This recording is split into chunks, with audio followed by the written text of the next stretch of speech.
Let's look at the art of the possible with droplet computing.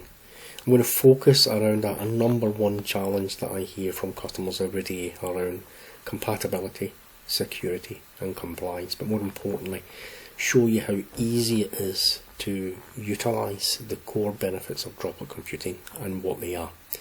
So in order to do that, I'm going to try and install Internet Explorer 10 on a Windows 10 desktop and show you exactly what happens. Now, although this is just Internet Explorer 10, it could be any application.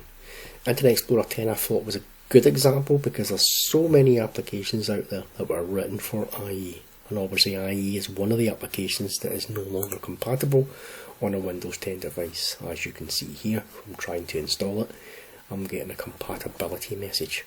It's not compatible with the OS. So this is where droplet computing excels.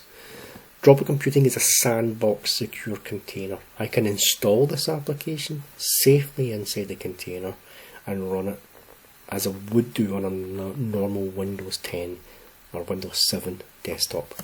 So I already have droplet computing open.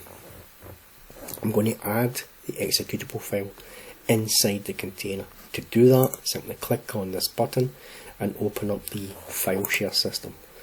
This is my device file share. I'm going to drag the application across.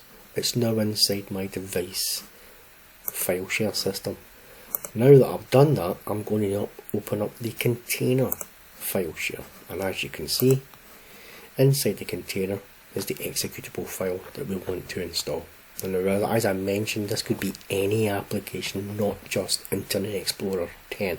I'm purely using this as a principle to show you the value proposition of droplet computing.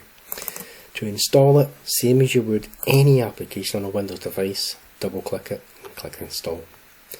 While that's installing, I'll talk you through the concept of the droplet container. So the secure droplet container allows you to isolate applications or plugins away from the host operating system, allowing you to continually patch the Windows device the same way you normally would on a Windows 10 environment, knowing safely and securely that anything inside the container, the patches will not get through to them, because by default the container is fully locked down and isolated away from the host operating system.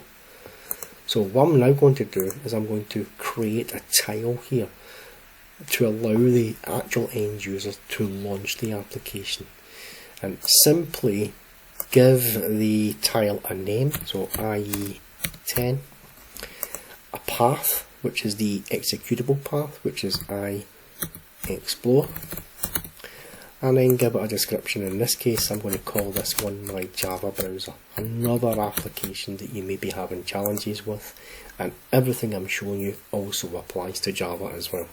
So once you've done that, simply select an icon.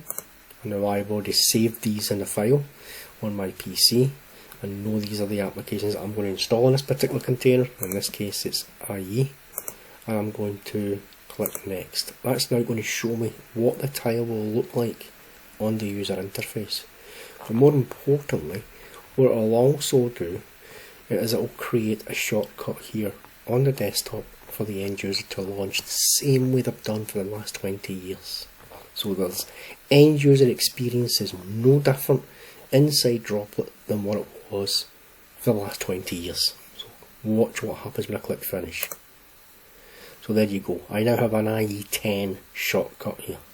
I'm going to minimize this back here into this history, and as my end user I've logged onto my PC. The application I'm looking for is Internet Explorer 10.